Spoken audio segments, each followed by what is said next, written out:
How are you? I am good. How are you? I'm terrible.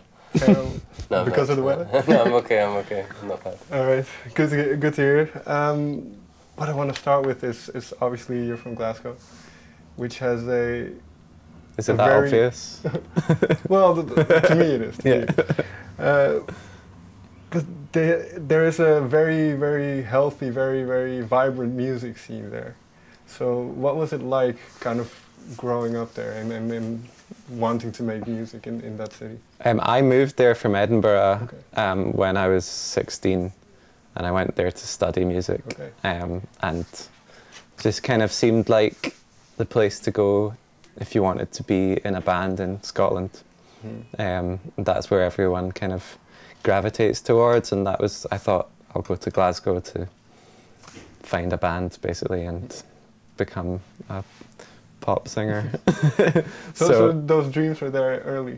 Yeah, like I'd kind of always been planning to do that, so I think it's the place in Scotland that people go to make music. I don't know, Lewis grew up there, so.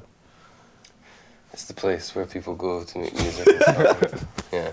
No, And obviously it's is it the capital? I think it is the capital. Edinburgh is. Edinburgh is the capital. Yeah. But so why Glasgow? It's a big city, but what makes that I city? have no idea. I'm not entirely sure. And I'm not sure if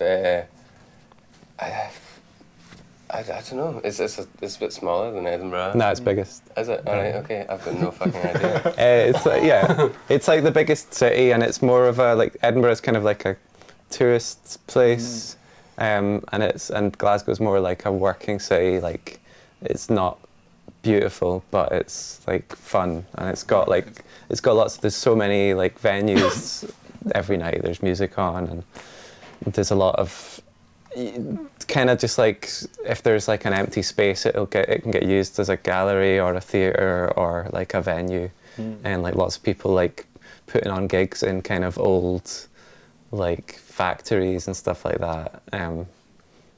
Like my old band used to rehearse in a abandoned jail, so things like that. Like it's just like kind of, I think sort of like Berlin was maybe like 15 years ago, like in its sort of more recent like heyday, like people would just use any space for a venue and stuff like that, and Glasgow's got that, whereas Edinburgh doesn't.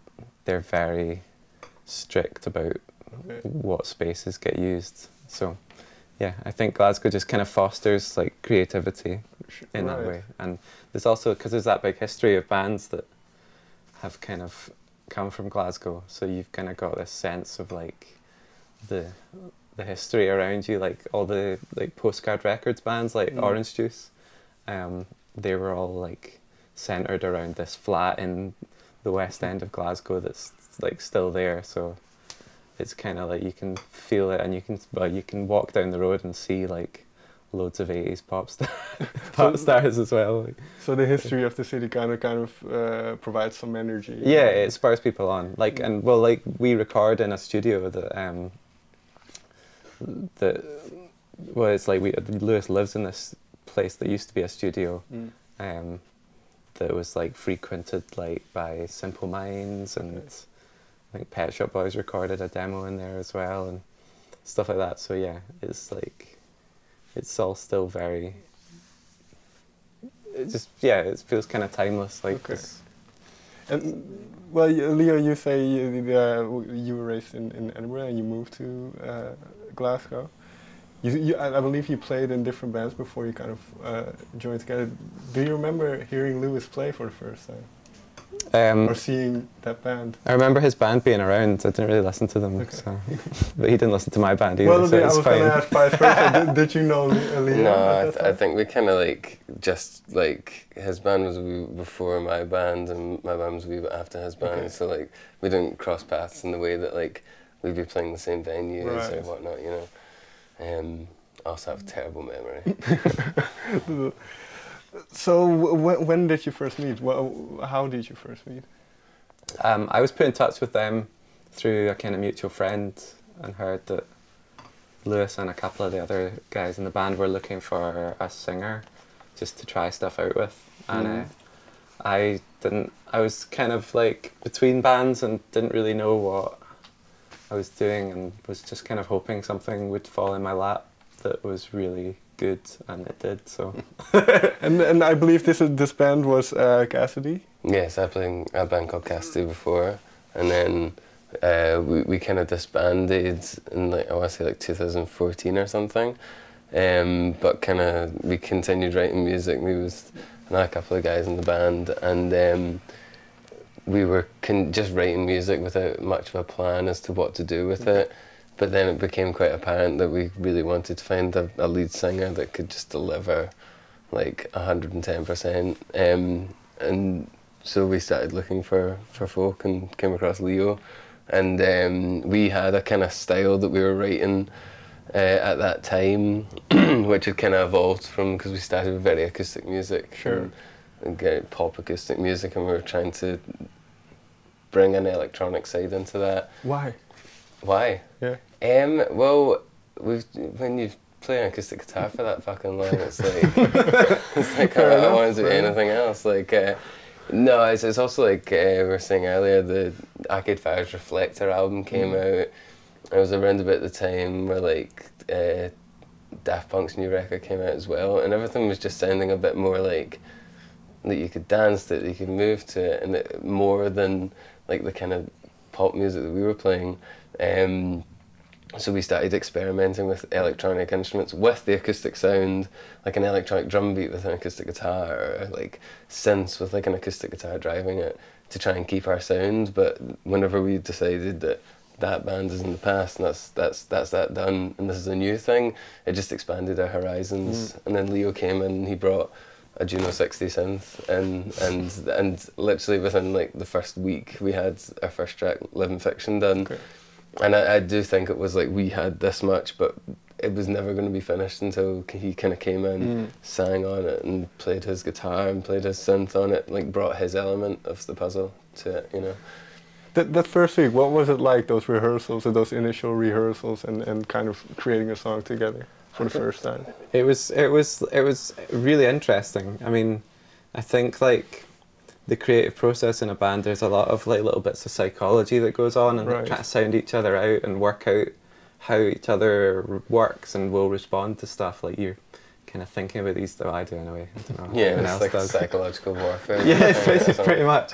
So like the early stuff is really interesting because you're kind of, you don't really know these people at all, and I mean you're just like still like learning to know them as people, let alone like musicians. So it's quite fun. You just kind of like provoke each other, and you like suggest something that is like a bit weird to see how people react to it. And then just because we're polite, we're like, okay, cool. So yeah, it's fun to just just push each other, and you never kind of lose that. If it's a good working relationship, then you kind of find that you're always trying to do that to each other and try to second guess each other and see what you can suggest that no one else will think of. And so in a way, try to push kind of the limits where you can go. Yeah, and push each other and as well, and just like, yeah, it's fun. And that was definitely when we started. That was like I was suggesting some really terrible ideas, just like to see if anyone would go along with it. But also like trying to put in my element. Obviously, I came from a kind of different musical background, so like I'd kind of gone and studied music at university. Not really like classical stuff, but still like kind of rock music and a bit of jazz. But it meant I came from a very different kind of angle where I was kind of a bit more muso. So I would suggest kind of like crazy things, and then like, but then on the other hand, like Lewis is like just really good at coming up with like cracking like rhythm lines and stuff like that, which I was not as good at. So it just felt like everyone had their own thing that they brought to it, and the combination has worked for us so far. So kind of from the get-go, it kind of seemed to work. Yeah. How long from that point did it take for you to go on stage as a band? And was the same true, where you kind of tried to test each other in a way? Yeah, it was like probably like I think about 9 months or so. I think it was about that. Yeah, we were writing songs together, the four of us, for a while, and then when we like put Living Fiction online on SoundCloud, we were like, right, now that we've done that, we are now a real band, because like we've appeared Right. out of nowhere, like, and then we decided we had to get a drummer in, so, because we were like, we probably should play a gig at some point soon. So like we looked around and we found Kirsten, our drummer, and she came on board as well, and that was when we kind of started working out how the hell we were going to make these songs work live, because we'd just written them on a computer, really. So, well, in that sense, when you started out, was it always the plan? This might sound weird, but was it always the plan to play live, or was it first and foremost kind of a project to create music together? No, we were definitely going to play live. I mean, I kind of like pretty much like keep going on live gigs. Like, that's how I like keep sane. You know, like if I've not done a gig for like 3 months, I'm just like tearing the walls down. So yeah, like I was never. We were never kind of not going to go live, but we weren't sure what form it was going to take, because we were writing these things on computer, so they're like, you know, have like 30 tracks on a sort of Pro Tools session, and you're like, how the hell are we going to play this live? So for a while we were talking about whether we even were going to have a drummer, because we thought we could have like samples and stuff like that, but it's just like the visual element of having a drummer adds so much. Just like when you... It also sounds a lot better. It sounds a lot better. It sounds live, which is good. It sounds like we're just playing to a CD or something. And yeah, so I think that's the live stuff. Like I think we love doing stuff that we feel like people don't see at gigs a lot. So like, I think gigs can get very kind of, even though it's loud and it's like exciting, gigs can get kind of almost mundane sometimes, because people are going through the motions of like, you know, here's the guitar solo, here's where the guy puts his foot on the monitor when he plays the guitar solo, and like there's all these kind of set things that happen at gigs that everyone expects, and we were kind of wanting to turn that on its head and not be predictable and be kind of exciting and leave the audience like wondering what's going to happen next, I guess. How does this manifest itself then, in a way? Because, like you say, you need performing. Well, let me start with this then. What do you get out of performing, and especially, like you say, you need performing? Like I think like the best gigs are the ones where you just kind of lose. I guess it's a cliche, but you kind of lose yourself in the moment, and the time just like passes like instantly, and you just get this buzz from that is like, I guess if you're that way inclined, if you're like a performer. I don't know, I'm an only child, so maybe it's that, like just needing attention. I'm always really like someone like Bruce Springsteen. I always find it really interesting. Like he does this like 3-hour, 4-hour gigs, right? And it's been said before that like the longer the gig he does, like that the more depressed he is like outside of the gig, and that's like it shows it. So like, because he like obviously that's when he gets all his like validation and like happiness is from doing these gigs. So if he does like a 4-hour gig instead of a 3-hour gig, it's because he's like really depressed, right? And he needs to get that extra buzz. But yeah, I think that's when it's at its most exciting, is when it just all clicks and the audience is just like loving every minute of it, and they're just like, you've got them in the palm of your hand, and yeah, it's just such a high. It's great. So how do you, as a band, then stay unpredictable? Like you say, you want to be unpredictable. Is every set different? No, we have like we've only got that many songs, so we can't like so we have like songs that we stick to, and that's kind of the same. But I think just like trying to come up with like new things to do on stage and how to interact with each other and just keep things fresh, really. Also, I think the energy of every single show differs, and the way that you connect with the audience differs, and like the way they connect with you totally differs. Like, I mean, shows over here in comparison to the UK are like chalk and cheese. Like, they're completely different like experiences. In what way? I don't know. I feel like the audience connects in a way more kind of free way over here, if that makes sense. Like they're right there with you. When but some shows it feels like you need to win.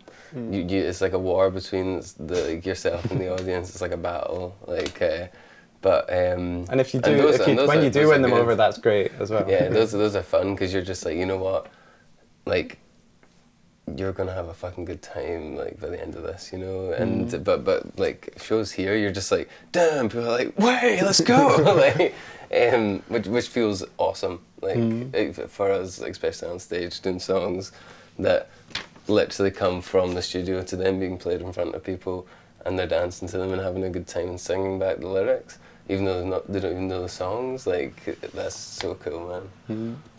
I got a buzz out of that.